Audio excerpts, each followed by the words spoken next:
Praise the Lord. सबको जय मसीह की। आज हम बात करेंगे वचन रोमियो 8:9। यदि किसी में मसीही का आत्मा नहीं तो वह उसका जन नहीं। अगर आपने बपतिस्मा ले भी लिया है तो भी यह अनंत जीवन के लिए काफ़ी नहीं। हर मसीही व्यक्ति का परमेश्वर की आत्मा को पाना और उससे भरना बहुत ज़रूरी है, क्योंकि परमेश्वर ने अपने वचन में यह लिखा भी है कि जब तक कोई मनुष्य जल और आत्मा से ना जन्मे तो वह परमेश्वर के राज्य में प्रवेश नहीं कर सकता। इन वचनों के माध्यम से हमें पता चलता है कि एक मसीही व्यक्ति का पवित्र आत्मा को पाना कितना ज़रूरी है, क्योंकि बिना परमेश्वर के आत्मा के आपके जीवन में कुछ भी बदला नहीं जा सकता। और मेरा मानना है कि आपकी सारी ज़िंदगी का सबसे खूबसूरत अनुभव पवित्र आत्मा को पाना है। इसीलिए हम इस वीडियो में बात करेंगे कि पवित्र आत्मा से कैसे भरें, चाहे आपने बपतिस्मा लिया है या नहीं। सबसे पहला तरीका जो हम सभी जानते हैं कि अगर आप परमेश्वर की आज्ञाओं को, उसकी व्यवस्था को जो उसने बाइबल में लिखी उसको मानते हैं और प्रार्थना में रहते हैं, तौबा करके बपतिस्मा ले चुके हैं, तो परमेश्वर आपको अपनी आत्मा से भरता है। पर आज की वीडियो का मेरा उद्देश्य, मेरी गवाही है कि मैंने पवित्र आत्मा को कैसे पाया, जो आपके भी जीवन को बदलेगी और आपकी मदद करेगी परमेश्वर की आत्मा को पाने में। Thank you Holi spirit. लगातार परमेश्वर की आज्ञाओं के अनुसार चलते हुए अक्टूबर 2020 को मेरी बहन और मैंने बपतिस्मा लिया और दिसंबर 2020 में हम एक दिन घर पर रात को प्रार्थना कर रहे थे और मेरी बहन ने घुटने टेक कर परमेश्वर से आराधना की। तभी उसे पवित्र आत्मा जी ने छुआ और उसे गैर भाषा भी मिली।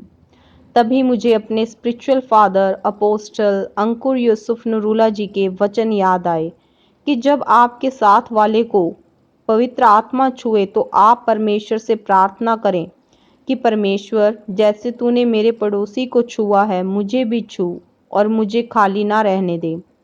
मैंने भी अपने घुटने टेके और रो रो कर पवित्र आत्मा का अपने जीवन में बहुत स्वागत किया और पवित्र आत्मा से प्रार्थना की कि जैसे आप मेरी बहन को भर रहे हैं, मुझे भी अपनी पवित्र आत्मा से भरें, क्योंकि परमेश्वर दयालु है और अनुग्रह करने वाला है। उसने मुझ पर भी अनुग्रह किया, जैसा वचन भी कहता है, और उसने मेरी प्रार्थनाओं को सुना और तुरंत ही मैं पवित्र आत्मा से भर गई। एक मसीही व्यक्ति के जीवन का सबसे बड़ा आनंद परमेश्वर की आत्मा से भरना है, जो मुझे उस दिन हुआ।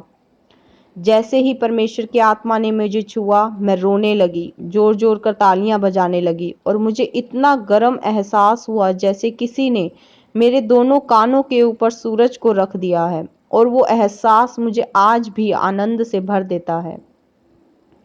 इसलिए कहा भी जाता है कि वचनों को सुनना और उस पर चलना उससे भी ज़्यादा ज़रूरी है। तो आप भी जब चर्च में जाएं और किसी भी व्यक्ति को पवित्र आत्मा से भरते देखें तो अपने घुटनों पर आएं और परमेश्वर से प्रार्थना करें कि हे प्रभु, जैसे तूने इसे भरा मुझे भी भर, मुझे भी खाली ना छोड़। तो मेरा विश्वास है परमेश्वर आपको भी कभी खाली ना छोड़ेगा और आप भी परमेश्वर की आत्मा को अवश्य ही पालेंगे। पर इन सब बातों से पहले आपको पश्चाताप करना है, अपने गुनाहों के लिए माफ़ी को मांगना है और परमेश्वर के वचनों को सिर्फ सुनना ही नहीं बल्कि उसकी आज्ञाओं को मानना भी है।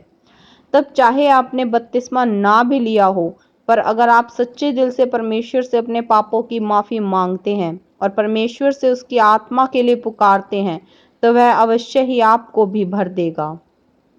तब आपका जीवन परमेश्वर की सामर्थ से भरकर बदलता जाएगा और आप भी उसके अनंत जीवन के वारिस बनेंगे। जैसा परमेश्वर ने अपने वचन में भी लिखा कि जब तुमने सत्य का वचन सुना और विश्वास किया तो प्रतिज्ञा किए हुए पवित्र आत्मा की छाप लगी और वह उसके मोल लिए हुओं के लिए हमारी मिरास का बयाना है। मिरास मीन्स वह प्रॉपर्टी और विरासत जो हमें स्वर्ग में मिलनी है, और पवित्र आत्मा परमेश्वर की ओर से उसका बयाना है। Thank you Jesus, thank you Holi spirit.